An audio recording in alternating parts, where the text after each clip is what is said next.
Hey, leuk dat je kijkt naar deze video. Ik ben Jamie en vandaag gaan we een voorjaarsschoonmaak doen van mijn woonkamer. Sowieso is onze woonkamer echt een van de meest gebruikte ruimtes in ons huis. Want we hebben niet een heel groot huis, dus ja, alle woonruimtes die worden echt intensief gebruikt. Maar nu natuurlijk, de afgelopen winter, we konden nergens naartoe, lockdown, is deze ruimte echt helemaal intensief gebruikt. Dus het was ook echt tijd voor een flinke schoonmaaksessie van boven tot beneden. Ik heb alles van de muren getrokken, zelfs eigenlijk uit de woonkamer gehaald voor zover het kon en alles schoongemaakt. Ik ga in deze video een nieuw schoonmaakproduct testen, of althans een nieuw voor mij schoonmaakproduct. Ik heb een aantal planten schoonmaakhacks voor je en ik ga ook een poging doen tot het stoffen en wassen van mijn muren. Maar dat is niet een heel groot succes, maar dat ga je straks ook zien. Ik hoop dat je door het kijken van deze video gemotiveerd of geïnspireerd raakt en dat je ook zin krijgt om eindelijk die grote schoonmaak te doen die je wil doen. Of misschien zie je deze video wel als een momentje van ontspanning. Ik vind het zelf namelijk soms echt heerlijk om te kijken naar andere mensen die schoonmaken of koken of klussen of wat dan ook. Terwijl ik zelf op de bank zit en niks hoef te doen. Dus misschien is deze video dat ook voor jou. In ieder geval vind ik het heel leuk dat je kijkt. Als je deze video leuk vindt, doe dan even een duimpje omhoog of overweeg je te abonneren op mijn kanaal. Nou, eigenlijk was het de bedoeling dat ik het opruimen en schoonmaken van deze woonkamer gewoon in 1 dag zou doen. Dus ik was al begonnen met de boekenplanken leeghalen. Alleen toen kwam er onverwachts een afspraak tussendoor waar we allebei naartoe moesten. En had ik zeg maar nog maar een half uurtje of zo om dat af te ronden. En omdat die planken best wel hoog zijn en ik kan er eigenlijk net niet bij of net niet goed genoeg bij, heb ik Ricardo dus gevraagd van, zullen we dit even samen doen? Dan kunnen we het in ieder geval wel schoonmaken en afronden voordat we weg moeten. En dan doe ik de rest wel morgen. Dus vandaar dat je mij straks ook in andere kleren ziet, want dat is dag 2. Dag 2 heb ik dus de rest van de woonkamer helemaal opgeruimd en schoongemaakt. En ik moet ook zeggen dat het weer een grotere klus was dan ik van tevoren had verwacht. Weet je, elke keer denk ik, zo'n kleine ruimte, we hebben een klein huisje, die woonkamer, dat ben ik toch zo mee klaar. Of tenminste, weet je wel, ik ben altijd te positief van tevoren. Dus echt nog voordat ik halverwege was met die woonkamer, was ik er alweer helemaal klaar mee. Maar goed, toen had ik inmiddels dus alles al in de eetkamer gezet. Was de woonkamer leeg. Dus ja, de enige optie was of alles terugzetten en niet schoonmaken, of doorgaan en de taak afronden. Nou, ik heb het uiteindelijk afgerond. De woonkamer is schoon geworden. Misschien niet zo perfect als ik in eerste instantie had gewild. Maar ja, weet je, het is schoner dan daarvoor. En gedaan is maar beter dan perfect soms. Toch? Denk ik maar. Dus misschien heb je er zelf wat aan. Als je ook graag dingen heel goed en grondig wilt doen, maakt niet uit eigenlijk wat voor taak. Misschien moet je soms maar in je hoofd houden dat het gedaan beter is dan perfect.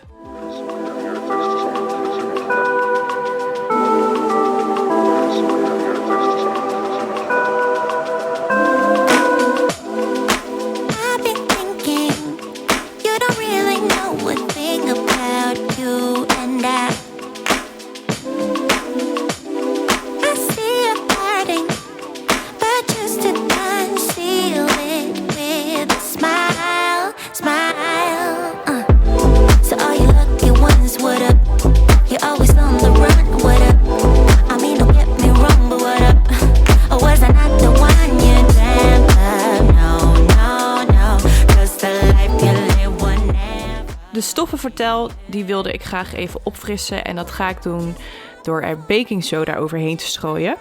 Er zijn er verschillende opties. Ik heb in dit geval het gewoon rechtstreeks uit het pak over mijn fauteuil gestrooid. Maar je zou het bijvoorbeeld ook in een pot of in een poedersuikerstrooien kunnen doen. En dan kan je er nog een paar druppels essentiële olie bij doen. Zodat het niet alleen de geurtjes uit je in dit geval fauteuil trekt, maar ook nog eens een keer een lekker geurtje eraan toevoegt. Dus dat kan je zelf checken wat je daarmee wil doen. Ik heb het dus gewoon puur eroverheen gestrooid. Ik heb het een paar uur, volgens mij 2 uurtjes laten intrekken. En daarna ga ik het opstofzuigen.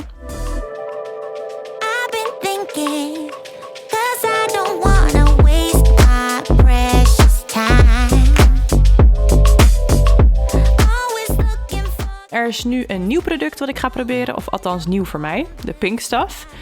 Ik heb het echt op heel veel plekken voorbij zien komen. op internet vooral. En ik was heel erg benieuwd naar hoe dit zou werken. Nou, moet ik er eerlijk bij zeggen, ik was vandaag een beetje ongeduldig. En ik had haast, omdat ik wist dat ik heel veel moest doen. Dus ik heb niet echt goed de tijd genomen om dit uit te zoeken van wat werkt nou het beste, wat is de beste manier. Ik heb dus hier gewoon een sponsje in die pasta gedoopt en ben daarmee gaan schoonmaken. En daarna heb ik een natte doek gebruikt om het weer weg te vegen. Moet wel zeggen dat het wel echt goed schoon werd. Ik heb het ook op mijn raamkozijn gebruikt en daar ging het ook heel goed. Het ruikt heel lekker. En dus ja, de eerste indruk is wel positief. Maar ik wil dus echt wel op andere oppervlakten en op andere dingen testen om te kijken wat ik er echt van vind. Dus wellicht ga je dat in latere video's nog zien.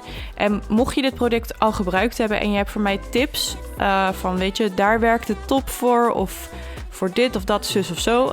Laat me dan even weten, want dan ik wil heel graag gewoon dit uitproberen.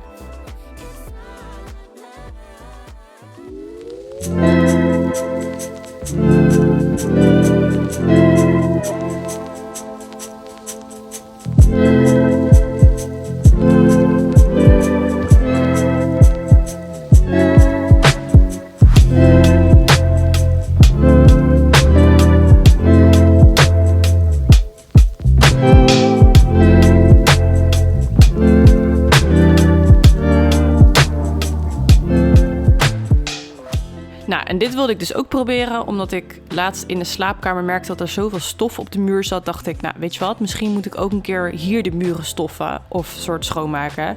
Dus ik had die wel, had ik een beetje nat gemaakt en ging ik dus de muren mee afnemen. Maar ja, echt werkte voor geen meter. Of tenminste, ja, het leek alleen maar alsof er een soort vlekken op de muur kwamen. Of misschien was het gewoon omdat het nat was, maar ik vond het geen succes. Maar misschien heb ik het weer verkeerd gedaan. Toen dacht ik, nou weet je wat, misschien kan ik de vlekken op de muur dan wegkrijgen met die pinkstaf. Was ook geen succes. Dus wat ik denk ik het beste kan doen, is gewoon de muren opnieuw verven. Want we wonen hier nu al een tijdje. Dus die muren kunnen we gewoon een likkie verf gebruiken. En dan zien ze er ook allemaal weer gezelliger uit. Nou, zoals je hier kunt zien is het weer een enorme chaos, ontplofte bende. Ik had alles in de keuken en in de eetkamer gedumpt. En dit was dus het punt waarvan ik dacht, oké, eigenlijk heb ik dus echt helemaal geen zin meer. Maar ja, de enige optie was dan alles terugzetten en niet schoonmaken. En daar werd ik ook niet zo blij van. Dus nou, uiteindelijk maar doorgegaan. Dus het volgende project op de planning was het schoonmaken van deze monstera. Nou, en zoals je kunt zien is deze plant echt best wel groot. Hij is, ik denk dat we hem nu zo'n jaar of 6 hebben, zoiets. En hij is echt super hard gegroeid. Ik denk ook, ik weet eigenlijk wel zeker, dat als we gaan verhuizen ooit, dan past hij niet meer normaal door de voordeur. Dus we moeten even kijken hoe we dat dan tegen die tijd gaan doen. Deze monstera die staat bij ons onder de trap naar de bovenverdieping. En ja, plantenbladeren worden natuurlijk vrij stoffig al van zichzelf. Maar omdat de trap waar die onder staat is een open trap. Dus dat wordt helemaal snel viezig.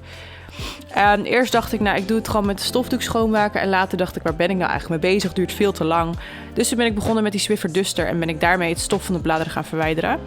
Dus dat is wel echt een goede tip, vind ik zelf. Mocht je nou je planten ook willen schoonmaken en je hebt zo'n Swiffer liggen, daarmee gaat het echt heel makkelijk. En ook, weet je wel, dat dingetje is flexibel en zacht. Dus je beschadigt ook niet je bladeren ermee van je planten. Dus dat is een goede plantenhek. En het schoonmaken van deze monstera duurde dus echt gewoon 20 minuten. Bizar. Maar er zat zoveel stof op en in en tussen die bladeren en eronder. Dus ik was hier echt heel lang mee bezig. Maar goed, hij ziet er weer super shiny uit. Volgens mij is hij er heel blij van geworden. En als ik dit nou gewoon even net wat vaker doe, dan is het waarschijnlijk de volgende keer ook niet zoveel werk. That we were going places, turning the memories fading. It goes around like trouble. It all grew into hating. Clouds are rolling in. Rain rolls down my cheek. En nog een plantenschoonmaakhack voor als je cactussen hebt. Gebruik een siliconen bakwasje. Dat heb ik van mijn moeder, want ik wist niet hoe ik het moest schoonmaken. Want ja, als je het gaat swifferen, blijft een swiffer haken in die stekeltjes. Of ja, weet je, gewoon met een doekje, dan prik je jezelf 100 miljoen keer. Maar zo'n kwastje is dus ideaal omdat het nergens aan blijft hangen. En je kan door de flexibele haartjes kan je zeg maar ook tussen kleine openingen komen waar je normaal misschien niet bij kan. En op deze manier krijg je dus je cactus stofvrij. Het is nog steeds wel een karweitje, want je kan natuurlijk niet heel, wild te werk gaan, want je moet wel uitkijken dat je je cactus niet sloopt. Maar dit is de manier hoe ik onze grote cactussen in ieder geval altijd stofvrij krijg. If I can't have you, I don't want you to have anyone. And if you don't want me, there's something wrong with them, right? Maybe I got problems that I don't tell anyone. Have I lost my perception? Feel like I wanna do something wrong now. Packing all your belongings. Say you wanna take some time, but if you say we'll meet again, why'd you have to take everything now? Baby, are you lying? Have you met someone? Tell me now. I better start crying, make them feel bad before we leave town. 10, 9, counting down, putting on a smile. 8, 7, 6, 5. You say goodbye, lock the door for 3, 2, 1, and then I lose it. I'm delusional, delusional, you say, and then I lose it. I'm delusional, delusional, you say. Why hasn't he called me back? It's been 3 days. Stalking his Instagram, saying he's in a phase. So now you're telling everyone that we're drifting apart. Now I know that it was you. Oké, bijna klaar met schoonmaken. Het enige wat ik nog wilde doen was dus stofzuigen, dweilen en dan kon alles weer terug de kamer in. En wat ik zei, op dit punt was ik er echt een beetje klaar mee. Dus alle meubels en zo die teruggaan de woonkamer in, die had ik eigenlijk echt heel grondig schoon willen maken. En dus bijvoorbeeld ook een kist waar spullen in zitten. Eigenlijk had ik die spullen willen uitzoeken. Maar goed, weet je, project voor een andere keer, niet vandaag. Voor nu was ik gewoon blij dat het grootste gedeelte bijna achter de rug was. En en uiteindelijk ben ik dan toch wel weer blij, weet je wel, dat ik dit zo grondig heb aangepakt. Want op deze manier schoonmaken, zo alles eruit halen, dat doe ik echt vrij weinig. Misschien dus 1 keer per jaar met zo'n voorjaarsschoonmaak, dat is wanneer ik het doe. En voor de rest is het alleen maar gewoon wekelijks schoonmaken. Dus om gewoon 1 keer per jaar zo'n soort reset te doen van het huis, vind ik echt heel fijn. Eigenlijk zou ik dus nog de slaapkamer van onze dochter, het washok, de berging en de gang boven zou ik ook op deze manier willen schoonmaken. Maar het kost gewoon best wel veel tijd. Je hebt natuurlijk gewoon je andere dagelijkse dingen die ook gewoon nog moeten. En die komen sowieso bij mij dan tenminste een beetje, krijgen minder aandacht. Omdat ik dan een dag of 1,5 dag hiermee bezig ben met zo'n grote schoonmaakklus. En dan heb je gewoon niet zin om de rest ook nog, tenminste ik heb dan geen zin om de rest ook nog helemaal bij te houden. En dan loopt dat weer achter. Dus zo'n voorjaarsschoonmaak serie, of hoe noem je het? Gewoon de voorjaarsschoonmaak vind ik best wel veel werk. Dus ik heb er daarom ook voor gekozen om dit te verdelen over verschillende dagen, verschillende ruimtes, gewoon een ruimte per keer. En dan duurt het wel dus langer. Duurt een aantal weken. Maar goed, uiteindelijk heb je dan alles wel grondig gedaan en heb je je huis weer een soort van gereset voor het komende jaar. Dus ik ben wel benieuwd van, doen jullie ten eerste een voorjaarsschoonmaak? Of heb je zoiets van, ik doe gewoon door het jaar heen, doe ik heel erg een deep clean en dan ligt het er gewoon maar aan wanneer. En als je wel een voorjaarsschoonmaak doet, doe je dat dan in 1 dag of in een weekend? Of doe je het net zoals ik verdelen in meerdere dagen en meerdere ruimtes? Laat me even weten. En mocht je zelf nou zoiets hebben van, ik doe dat eigenlijk niet. Maar nu ik het zo zie, zou ik het eigenlijk wel willen doen. Ik heb een playlist op mijn YouTube kanaal staan met daarin een aantal video's van een voorjaarsschoonmaak, zoals badkamer, keuken heb ik gedaan. Ik heb balkonnen make-over gegeven. Ik heb de slaapkamer gedaan. En dan nu dus de woonkamer. Dus mocht je denken van, nou, ik heb wat inspiratie nodig of motivatie, dan kan je die playlist bekijken. Ik zal ook even een linkje in de beschrijving hieronder zetten, zodat je makkelijk er kan doorklikken daarnaar. Dus daar vind je die video's. En wellicht ga ik nog de eetkamer, het washok, de berging en de slaapkamer van onze dochter op deze manier schoonmaken. Maar ik beloof niks. Dus misschien komen die wel, misschien komen die niet. Maar je hebt in ieder geval al een aantal video's om naar te kijken van eerdere voorjaarsschoonmaak sessies.